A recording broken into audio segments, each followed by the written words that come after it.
इधर आ जाओ, हॉल में बैठना।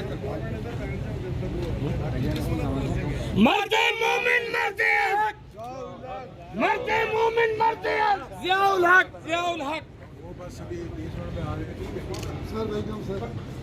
कौन सा साहब आज देखिए अंदर देख। एक मिनट सर आगे साइड एक्सक्यूज मी भाई, एक्सक्यूज मी भाई, एक मिनट सर, एक मिनट थोड़ा को हटिया मैं रुक बेटा भाई आगे से एक मिनट एक मिनट यार,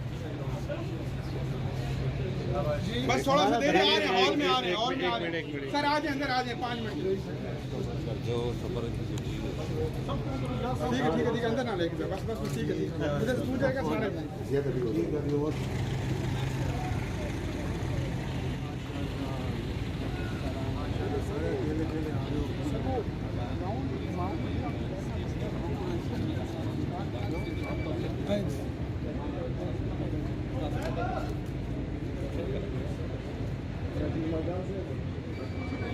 रहमान अल्हम्दुलिल्लाह रब्बिल आलमीन वस्सलातु वस्सलामु अला खातिमुन नबीयीन।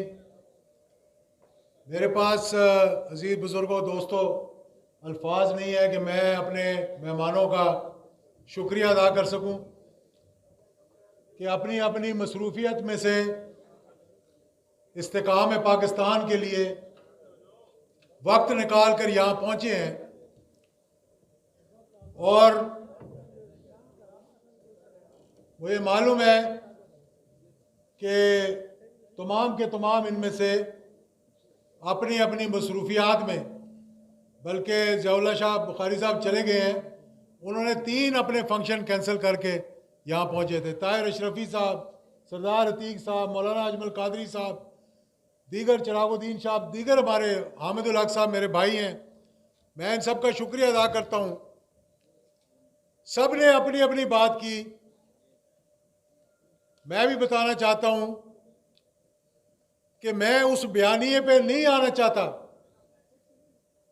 जिस बयानिए का बोझ कौम ना उठा सके, क्योंकि मेरा भी जो बयानिया है जनाब ताहिर अशरफी साहब, वो भी बहुत भारी है।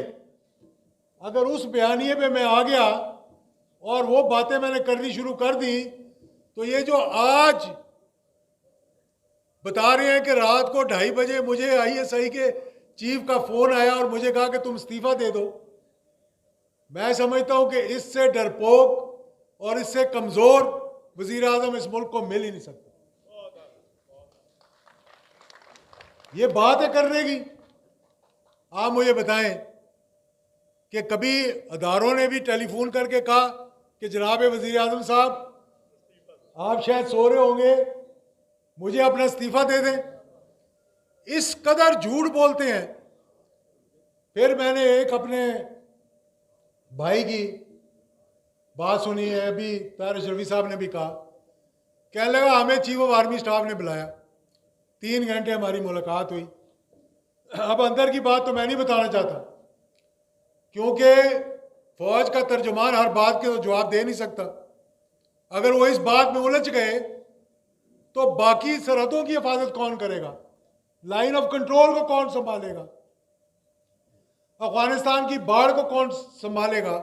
दहशत गर्दी के खिलाफ जो जंग है, जिसमें आज भी हमारे मासूम अफवाज पाकिस्तान के वो जज्बाती कप्तान और लेफ्टिनेंट और सिपाही, जिनकी लाशें आज भी शहीद होकर आ रही हैं, और उनके वालिदैन की कुर्बानी देखें कि जिनकी माएँ ये कहती हैं कि एक और बच्चा हो तो उसको ही मैं सरहद पे भेजूं।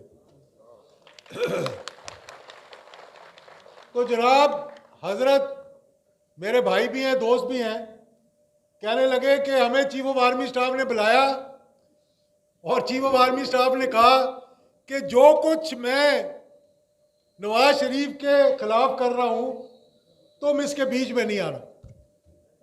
मैं जनाब गफूर हैदरी साहब को यह कहना चाहता हूं कि तुम अल्लाह को हाज़िर नाज़िर जानकर हलफ दे के ये बात कह दो, मैं सियासत छोड़कर चला जाऊंगा इस मुल्क से। बहुत अच्छा, आप कमाल की बात कर रहे हैं, जो मुंह में आता है बोल देते हैं। आपका क्या ख्याल है कि यहाँ कोई फौज का तर्जुमान खड़ा हो गया? मैंने तो पहले कहा था DG ISPR साहब को कि जनाब आपको इनका जवाब नहीं देना चाहिए? ये जो लाइन लगा के गेट नंबर 4 के बाहर खड़े होते हैं, और आज मैं वो टेलीफोन की लॉग बुक उठा के ले आऊं कि कितनी कॉलें ये करते हैं मुलाकात के लिए, तो आप हैरान रह जाएंगे। और कितनी मुलाकातें की चीफ ऑफ आर्मी स्टाफ से या DGISI से तो मिलना बहुत दूर की बात है। मैंने उनके करीबी रिश्तेदार के घर 6 मरतबा शहबाज शरीफ को अपनी आंखों से बैठे हुए देखा, और कसम उठा के कहता हूं मैं कि वो लोग मुस्लिम लीग नून की क़यादत जो कल लाहौर के अंदर एक जलसे से खिताब कर रहे थे, वो 2-2 दिन उनके घर के बाहर बैठे रहते थे और वो टाइम नहीं देते थे उनको। वो तो बहुत बड़ी बात है। मैंने इनको देखा 1999 के कू के बाद वो ब्रिगेडियर साहब के दफ्तर में वो लोग बैठे होते थे जो आज पाकिस्तान के बहुत बड़े जमहूरियत का आलम उठाकर खड़े हुए हैं कि जमहूरियत के लिए हम कुर्बानियां दे दें।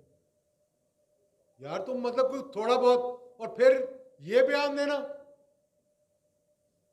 देना कि हम तुम्हारा वो अशर करेंगे जो अमेरिका की फौज का अफगानिस्तान में हुआ।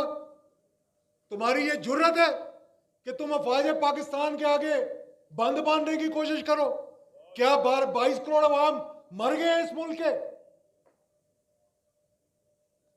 तो ये मैं आप लोगों को बताना चाह रहा हूं कि इस वक्त 5th जनरेशन वॉरफेयर जो हो रही है, मेरे अजीज दोस्तों बुजुर्गों, ये गौर करने की बात है। पहले इन्होंने उन मुजाहिदीन को, तालिबान को बदनाम करने की कोशिश की, यहाँ पर पाकिस्तान के अंदर दहशतगर्दी शुरू करवा दी। यहाँ तक कि खुद मौलाना फजलुर रहमान साहब मेरे साथ वाली कुर्सी में बैठते थे पार्लियामेंट के अंदर, खड़े होकर उन्होंने तकरीर की कि ये मरगला की पहाड़ियों तक दहशतगर्द पहुंच गए हैं, किसी वक्त भी उतर जाएंगे, आप लोग क्या कर रहे हैं, हमारी फौज क्या कर रही है? और जब फौज मुतहरक हुई और आपने देखा कि दहशतगर्दी के खिलाफ जब जंग शुरू हुई, 80,000 लोग शहीद हुए।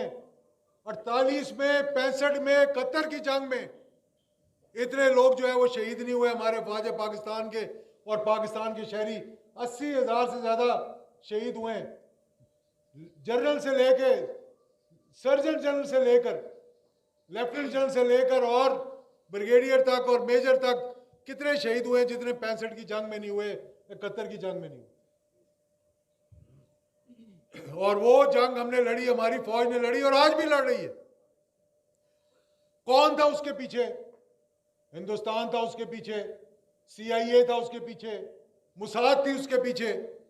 ये तमाम एजेंसियां जो पाकिस्तान को कमजोर करना चाहती थी, अल्लाह के फजलो करम से फिर वो हमारे कायदीन थे जो आज शुक्र अल्हम्दुलिल्लाह इंग्लैंड में बैठे हुए कोने के अंदर अल्ताफ हुसैन साहब जब ये तकरीर करते थे 3-3 घंटे टेलीविजन के ऊपर, और कभी DG रेंजर्स को बुरा भला कहना, कभी किसी को बुरा भला कहना, और हशर ये हुआ कि आज कोई पाकिस्तान में उनका नाम लेने के बराबर। बेशक कि हमने गलती की कि पाकिस्तान बना दिया, खुद जाकर हिंदुस्तान के अंदर बोला उसे। इनको तो पता ही नहीं कि मुल्क कितनी कुर्बानियों से बना था। उसके बाद गुलबशन यादेव जैसे लोगों को भेज दिया इस मुल्क के अंदर। उसके बाद इन्होंने दहशतगर्दी शुरू करवा दी, आज कराची में भी अमन हो गया। अब इस वक्त मैं आपको बताना चाहता हूं मौलाना साहब, शायद आपको इस बात का इल्म नहीं है कि 2.5 अरब से ज्यादा रकम पाकिस्तान के अंदर भेजी गई है फिरका वारियत को तूल देने के लिए। उनको पता लग गया है कि पाकिस्तान की फौज अल्हम्दुलिल्लाह इस मुल्क को कमजोर नहीं होने देगी। अब वो क्या चाहते हैं कि शिया सुन्नी को लड़वा दें, बरेलवी देवबंदी को लड़वा दें, अहले हदीस को आपस में लड़वा दें, और एक दूसरे को बुरा भला कहें। ये तो हमारे उलमा की मेहरबानी है जिन्होंने मुहर्रम में काबू कर लिया। और आज फिर इस मुल्क के अंदर, ये बात भी मैंने बहुत से उलमा इकराम को कही, पिछली तरह अहमदुल्ला साहब चले गए हैं, यहाँ बैठे हैं, इनके फंक्शन में मैंने ये बात कही थी कि इस मुल्क के अंदर उलमा इकराम की कमजोरी है कि वो एक प्लेटफॉर्म पर इकट्ठे नहीं हुए? क्या ला इलाहा इल्लल्लाह मोहम्मद रसूलुल्लाह के कलमे पे ये बनने वाला मुल्क कि पाकिस्तान का मतलब क्या? ला इलाहा इल्लल्लाह मोहम्मद रसूलुल्लाह। और फिर हमें इधर इस मुल्क के अंदर जहां 22 करोड़ अवाम मुसलमान है, कलमा गो है, फिर हमें तहफ़्फ़ुज़ नमूस रसालत की जरूरत पड़ जाए। अगर हम सब इकट्ठे हो, मैं यकीन से कहता हूं कि किसी की जुर्रत नहीं कि वो खत्म नबूवत के खिलाफ बात करे। बेशक किसी की जुर्रत हो सकती है? ये हमारी अपनी कमजोरी है कि अजमत साहबा बहुत बड़ी बड़ी रैलीज निकल रही हैं। क्या वजह हुई है कि हमारी कमजोरी की वजह से उन पे उंगली उठी, उनके बारे में बात की गई पाकिस्तान को कमजोर करने के लिए, और हम उसका निशाना बनते जा रहे हैं। आज मैं इन लोगों से पूछता हूं कि कौन यहां पर, मैं तो उस बयानिए पे अभी आना ही नहीं चाहता, जब उस बयानिए पे आऊंगा शायद आप लोग बोझ ही ना उठा सकें उसका, क्योंकि मैं इनके अंदर की बात बताऊं आपको कि ये क्या करते रहे माजी के अंदर। आज कहते हैं कि मेरे बयानिए का बोझ उठाना बड़ा मुश्किल है। कहां था वो बयानिया? मुझे बताएं, कहां था वो बयानिया जब आप जनरल जिलानी के घर बैठे के बाहर बैठे रहते थे सारा सारा दिन? किधर था वो बयानिया? कहां था वो बयानिया जब आपकी बोरी से पीर पगाड़ा ने कहा कि दाने गिरने शुरू हो गए और ज़ियाउल हक शहीद ने जाकर कहा कि मैंने उस बोरी को सी दिया? कहां था वो बयानिया? दाने तो सारे गिर चुके थे, जा चुके थे।